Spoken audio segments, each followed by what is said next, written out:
कौन होवेगा सोने लजपाल जिया कौन होवेगा आमना दे लाल जिया कौन होवेगा सोने लजपाल जिया कौन होवेगा।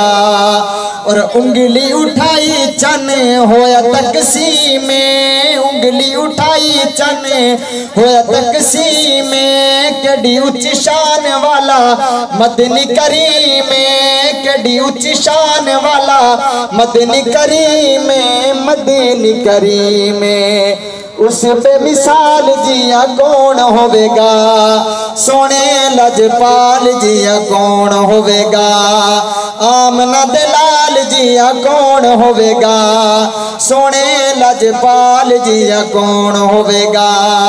और इस नात का सब तो खूबसूरत शेर के दुल्हा रसूल अते दुल्हन सिद्दीकाए कह दो सुभान अल्लाह। हाँ दुल्हा रसूल अते दुल्हन सिद्दीकाए दुल्हा रसूल अते दुल्हन सिद्दीकाए बेटी सिद्दीक दीते आका दी रफीकाए बेटी सिद्दीक दीते आका दी रफीकाए आका दी रफीकाए।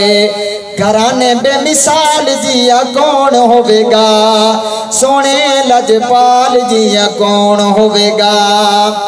और इस नात का आखिरी शेर बड़ा खूबसूरत शेर तवज्जो करना कि अरशद कितना बुलंद आलिशान अरशद कितना बुलंद आलिशान काबे उते चढ़ी जैसे दिती है ये जाने काबे उते चढ़ी जैसे दिती है ये जाने दिती है ये जाने। हबशी बिलाल जिया कौन होवेगा सोने लजपाल जिया कौन होवेगा आमना दे लाल जिया कौन होवेगा सोने लजपाल जिया कौन होवेगा।